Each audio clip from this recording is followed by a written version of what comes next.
grades in one little schoolhouse with one teacher teaching everybody from the whole neighborhood, all mixed together.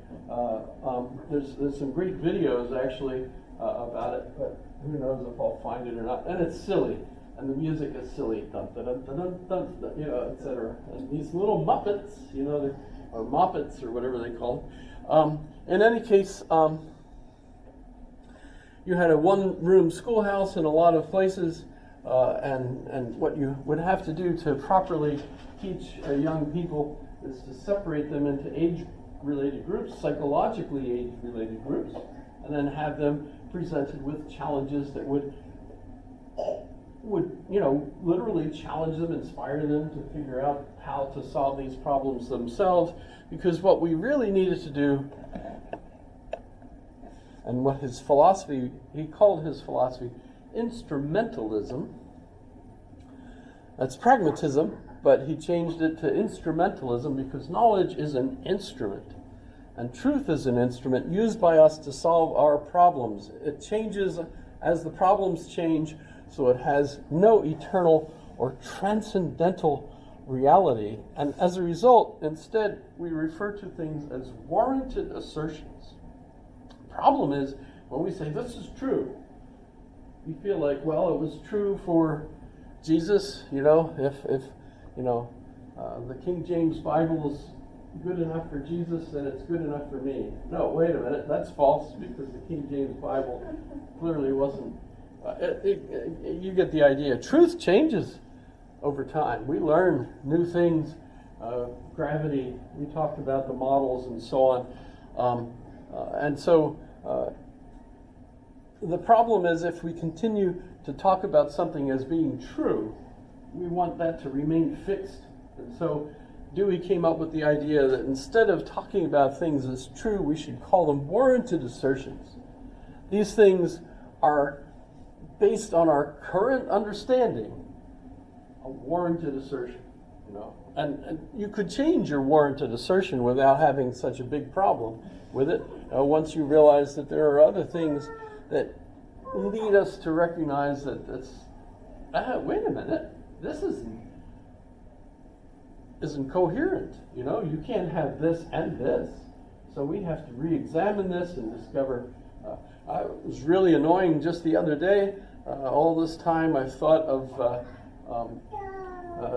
you know, the kind of universe we're in is kind of defined by a certain mathematical relationship between the different types of energy that scientists have determined were out there.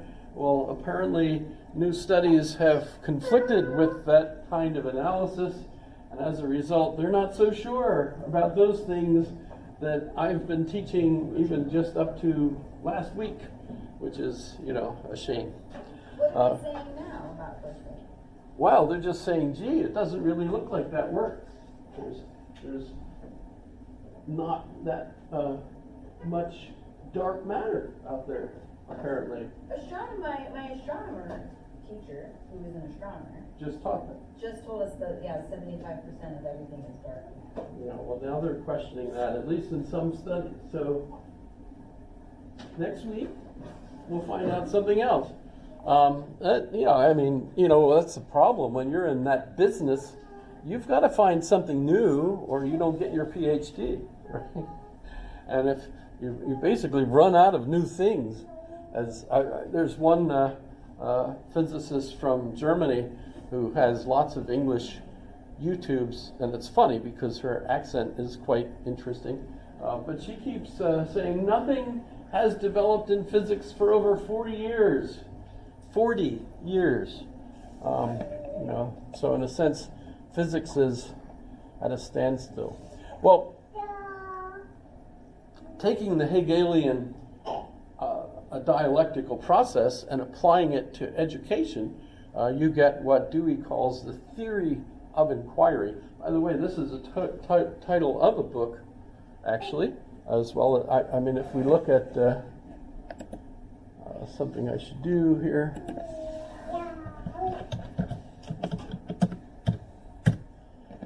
Go to his Wikipedia page. Notice, he was actually alive for one whole year before I was, before he died. That one whole year that I was alive. So I was born in 51. So there's this is timing, etc. Let's look at there's his career. He visited all over the place because his philosophy of education really became quite popular, not only in the United States, but in other countries as well. And so he became worldwide famous, actually, as a result of that.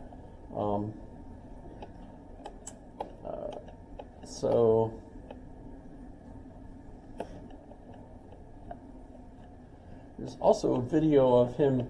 He was giving a speech on December 7th, 1941, when they got the news that the Japanese had bombed Pearl Harbor, and so, of course, he changed his speech to recognize that. So it's kind of interesting. But let me get to his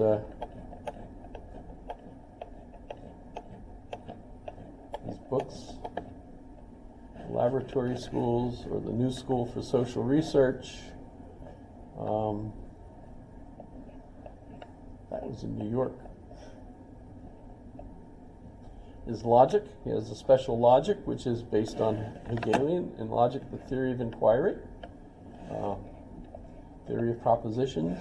I mentioned at the beginning of talking about the pragmatists the importance of the Metaphysical Club that Louis Menon wrote. I didn't talk about Jane Addams yet. I'll throw that in right now. Jane Addams became one of his friends while he was in the University of Chicago. She had created the, what was it called? Not the Addams House.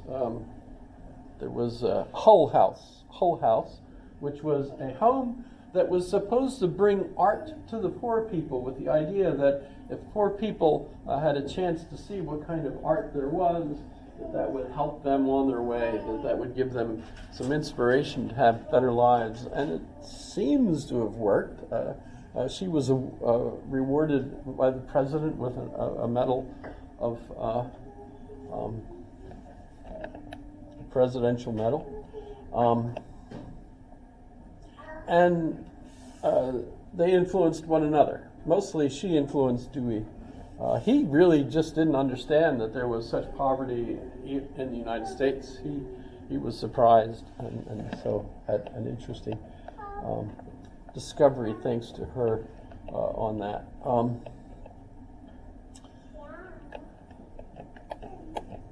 It's a big, long page, but somewhere I wanted to get to his bibliography. Here we go. Honors, publications. Okay, so tons of them. Notice if they start, obviously 2006 is not, I don't know when that comes out, but the School and Society, very, very influential in the United States. I believe the PTA Association was founded based on that and the laboratory school. The child in the curriculum, relation of immediate or theory to practice in education, Democracy in Education, very important book also with regard to the nature of education in the United States and our democracy. Human Nature and Conduct, Experience in Nature. He makes a very clear connection between human society and the importance of nature and our natural environment. Experience in Education, etc. So lots of stuff out there.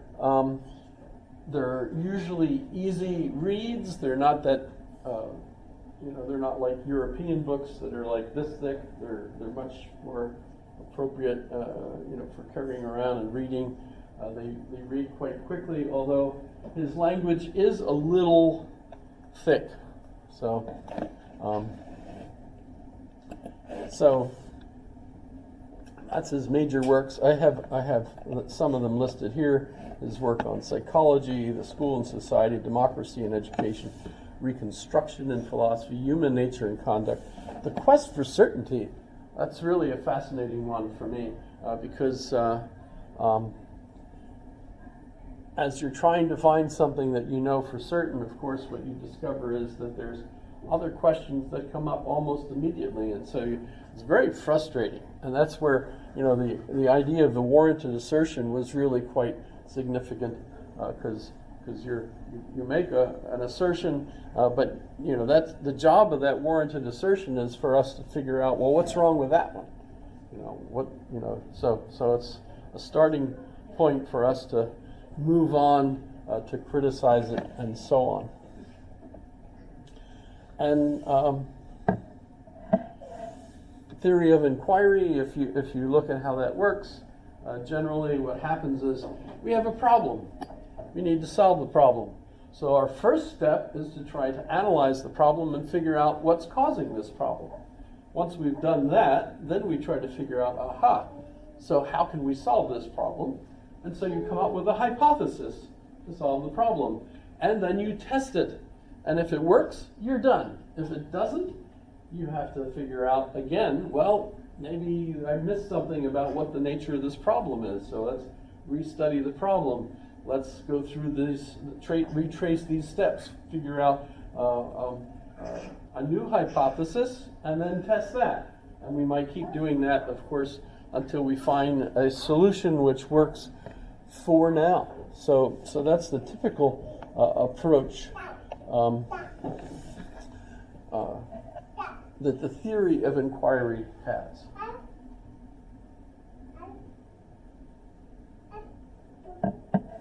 And there are some YouTubes of him speaking. It's not essentially thrilling, so I'll skip actually looking for them for now. But I'd like to move on to Wittgenstein a little bit. Ludwig Wittgenstein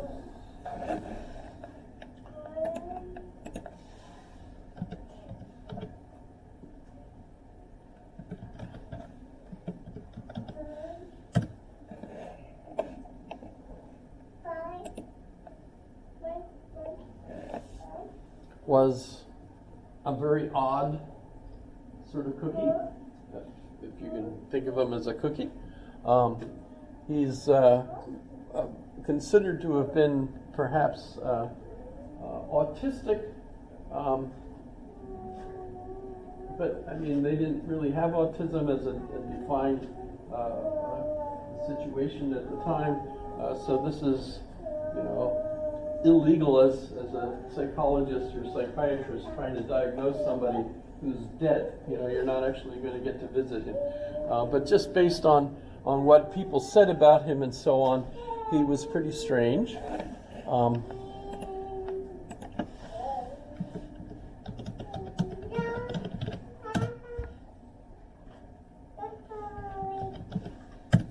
Get the name of the...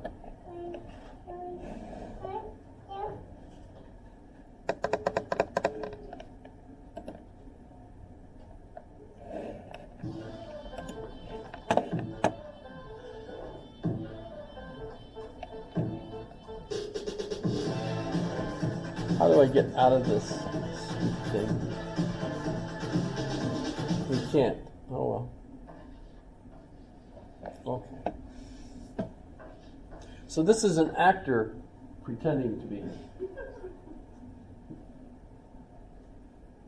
A dog cannot lie. Neither can he be sincere. A dog may be expecting his master to come. Why can't he be expecting him to come next Wednesday? Is it because he doesn't have language?